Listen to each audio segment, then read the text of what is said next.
ഒരുപാട് കോൺഗ്രസ് മുഖങ്ങൾ മുൻമുഖങ്ങൾ ബി.ജെ.പി. ഈ രണ്ടുപേരും അങ്ങയുടെയും അങ്ങയുടെ പിതാവിന്റെയും സന്തത സഹചാരികളായിരുന്നു. ഒന്ന് സമ്പാദിച്ച സമയത്ത് ഒന്ന് മഹേശ്വരൻ. എല്ലാവരും സഹചാരികൾ തന്നെ. ബി.ജെ.പിയുടെ പ്രധാനപ്പെട്ട കാൻഡിഡേറ്റുകളാണ്.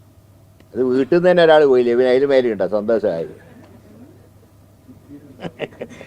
യഥാർത്ഥത്തിൽ മുകളിലാണോ ഐക്യമില്ല, അത് താഴെ ഭയങ്കര ഐക്യത്തിന്റെ ഒരു ഇതാണോ യഥാർത്ഥത്തിൽ സ്ഥാനാർത്ഥി പ്രഖ്യാപനത്തിന് വളരെ ഗുണം ചെയ്യുന്നത്?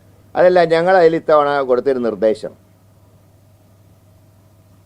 വാർഡ് തലത്തിൽ തന്നെ തീരുമാനിക്കാൻ പറഞ്ഞു. അങ്ങനെ വാർഡ് തലത്തിൽ ഐകകണ്ഠ്യേന തീരുമാനിച്ചവരെ ഞങ്ങൾ അപ്രൂവ് ചെയ്തു, മറ്റൊന്നും നോക്കിയില്ല. തർക്കം വന്നത് മാത്രം മേൽക്കമ്മിറ്റി, അത് ജില്ലാ കമ്മിറ്റിയിലേക്ക് വരുന്നതിന് മുമ്പ് നിയോജകമണ്ഡലം കമ്മിറ്റിയിൽ തർക്കം തീർക്കാൻ പറഞ്ഞു. അതുകൊണ്ട് അധികം തർക്കങ്ങൾ ജില്ലയിൽ ഞങ്ങൾക്ക് ഉണ്ടായിട്ടില്ല.